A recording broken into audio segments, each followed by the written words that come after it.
Hi, it's Shane from PlantBasedRunner.com, and today I'm going to talk to you about how to pack for your gig.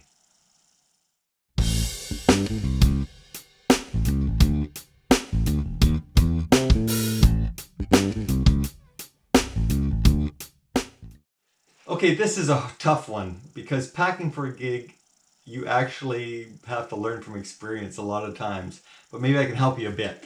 Um, how long are you out for? Are you out for a one-nighter, 2 nights, a week, a month? You name it. There's always a way to pack for it that's efficient and make things go smoother.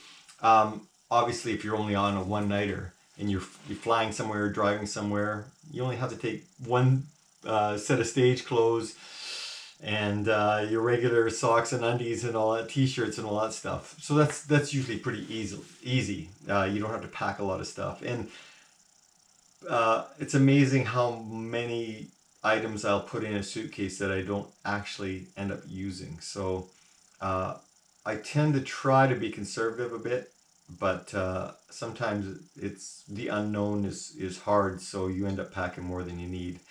But if you're flying somewhere, you really want to be conservative because if you can't fit it all in one suitcase, it ends up being more baggage fees and more stuff to lug around and more stuff that takes up room.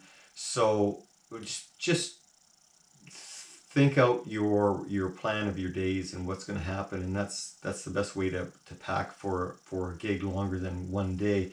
Now, if you're on tour, let's say you're gone for a month, well, you're going to have to spend a lot of times in laundromats because obviously you want to take what you need, but you want to take any more because it gets to be a lot, especially when you're gone for a month or so or longer. Um, I know there are times in my life where I thought, oh, I'm going to pack a blender because I'm going to use that every day. And you're probably not, like some people do. Uh, and I guess once you get on the bus, you can spread all your stuff around a little bit and use it like that. But a lot of times if you're driving, you don't have time to use a blender. You don't. So you may not need that. And you may not need 20 shirts because you know what? There's always a laundromat and you can always go wash your clothes and stuff and use the same stuff over again. I take a lot of running gear with me.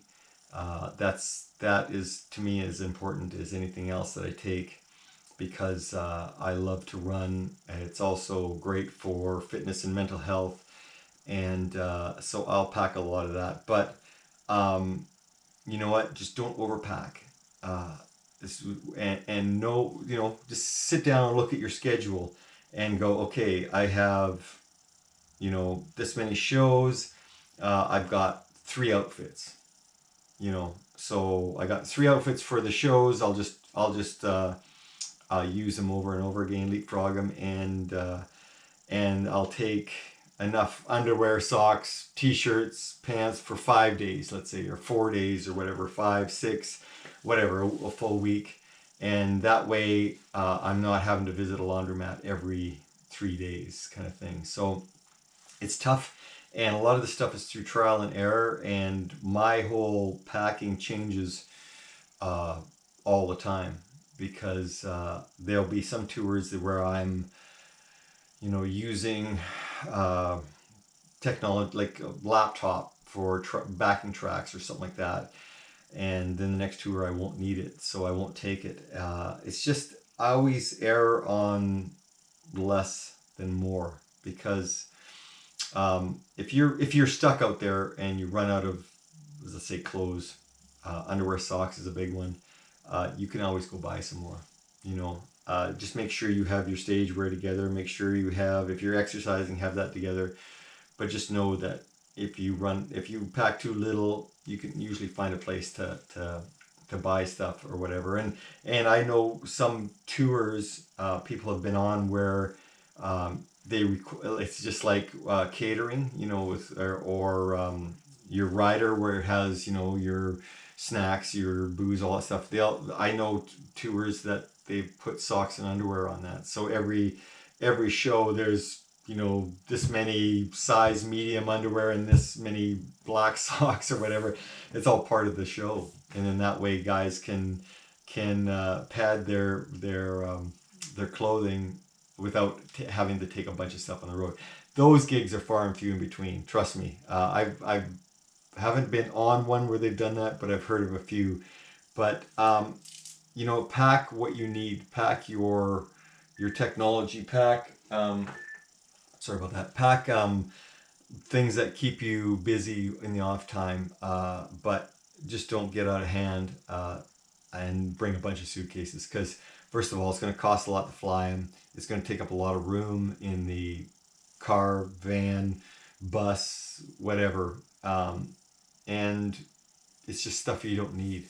And it is a pain. Even taking a suitcase full of stuff you're actually going to use a lot, you're going to be unpacking and packing that every day, because you're going to be getting clothes out for the day and clothes out for the show and everything else.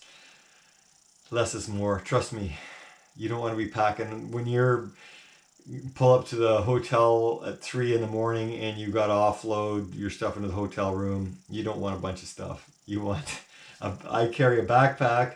I've got a suitcase on a roller and my instrument, and that's enough. I don't want to be taking a whole bunch of other things. So when it comes to packing for your gig, know what's expected of your gig, know how long your gig's out there for, and get used to spending a lot of time on laundromats, because you will out there on the road, unless you're on like I do a lot of theater tours where there's laundry at the theater, but still that's a luxury that is pretty rare. And if that's the kind of tour you're on, you can take even less, because you can be washing clothes every 2-3 days, so you can pack accordingly. But just know your gig before you start filling up your suitcase with stuff that you may not need, and it'll make your life on the road a lot easier.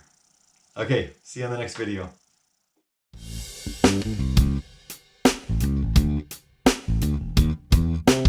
Hey, if you like this video or any of the others I've done, hit that subscribe button. And if you're looking for bass lessons, head on over to my website, plantbassrunner.com. Go to my contact page, send me a note. We'll work something out. Thanks for watching.